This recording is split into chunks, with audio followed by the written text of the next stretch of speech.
Kia ora, Helen Brahms here, coming to you live from Sun City in Arizona. Hope you're having a super fantastic, sparkling Shake It Up Saturday. Sorry, I am so late on this morning, but our morning got away on us a little bit, and I am currently on a lunch break for Networking Riches right now, where we are learning great stuff. Yes, I know I've attended it 10,001 times, but there's always the 10,002, when some nugget might just stick out that's never been there before, and I'm sort of like, hang on. Never heard that before. Has he changed his subject? No. But anyway, so it's Shake It Up Saturday. So what are you doing today to shake up your day? I'm here with a whole bunch. There's several new people on here who have never been to a Networking Riches before, and they are learning a lot of stuff. I'm watching the chat. I'm seeing it come through on the chat that they are just blown away. Now, this is a hybrid, so they're actually live in Colorado at a hotel, as well as having those online that are not able to be in Colorado. So we're having an incredible morning.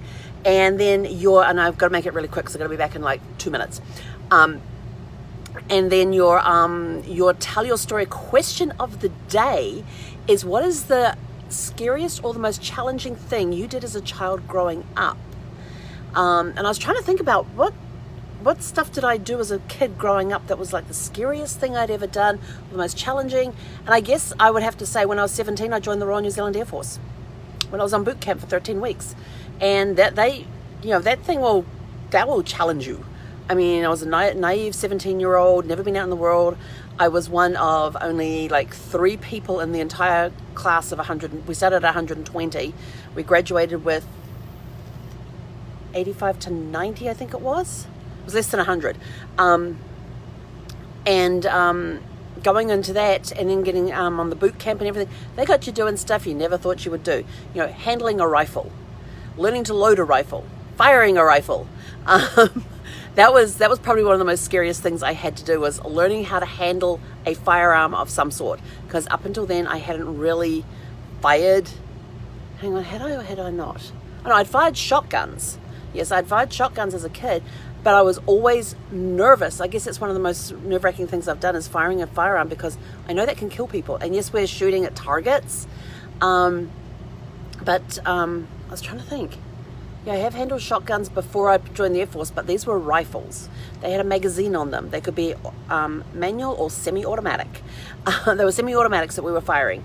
That was kind of a scary thing, because those bullets looked a little different to the shotgun bullet. You know, you got the shotgun, the shot, and then you got the bullet for a rifle. Very different, very different. Also very different on the shoulder as well. I liked the rifles because it didn't hurt my shoulder as much as the shotgun always did. I always ended up with this massive bruise on my shoulder. Even if I tucked it in tight, like I kept getting told to do and all of that, I always ended up with sore shoulder the next day. But yeah, that would be probably one of the most scariest things I did growing up, was firing a shotgun, and then later on when I joined the Air Force was learning to shoot semi-automatic rifles.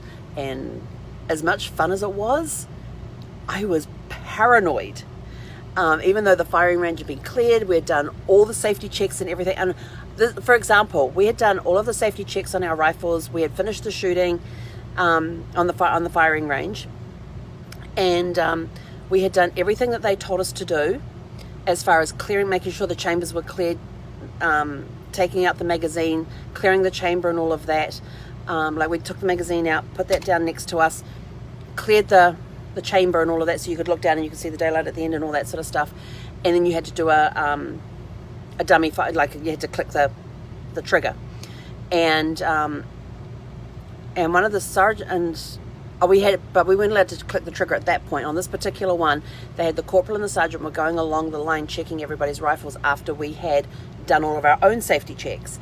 And one of the sergeants got hold of one of the guys, and you always, of course, point them away. One of the rifles did all the safety check himself and actually fired a live round out of it. Yeah, there was a live round stuck in the chamber, which went off. And of course, the guy whose rifle it was, he's the one that got in trouble for that. Even though everybody had been watched on how you clear a rifle, and they watched him. They said, clear your rifle. So he took the magazine out, he cleared the on the chamber and cleared it and everything else. Nothing happened when he pulled the trigger. The sergeant got hold of it. He does the same check as well. Bang. And it was like, where the hell did that come from? Yet the guy who's got the rifle he's the one that got in trouble for it. And I'm like, really? I'm like, hang on, he just cleared it. How was the rifle still there? The rifle, how's the bullet still in there? So it was, and it just taught you just how careful you have to be around firearms. And I guess my nerves come from I don't spend enough time around firearms. But, that was enough for me. And I've been skeet shooting since then. And again, the bruised shoulder thingy. I think I'm going to have to, if I ever do skeet shooting again, I'm going to have to put extra padding up here on my shoulder. But that was probably one of the scariest things I did growing up as a kid. They had us going across, when we were tramping on the mountains and stuff, they had us going across 3-wire bridges and 2-wire bridges and that. No, it did not, over rushing rivers and everything, did not faze this kid one thing. Put a rifle in my hand, it's like, holy crap, I can do some damage with this thing. And I was like super careful, and they like cleared the range and everything. They did all that, the flag up and all of that. They did all the little sirens, and this is like the live shooting range that we had. They did all the sirens and everything, saying live thing. And my thought was what if somebody pops up from behind the target? What if there is actually somebody there who hasn't heard any of this? So it's a very scary, for me, it was a very scary thing. And it still is to this day. Brad always wanted to have firearms, and I wanted to do skeet shooting and all that and get into that. And I said, you will be keeping your guns at the gun club. You will not be keeping them here in the house. If you get a shotgun, it gets kept at the gun club. We're not putting a gun safe in the house. That was my thing, because I was just so terrified of these things, and probably still am.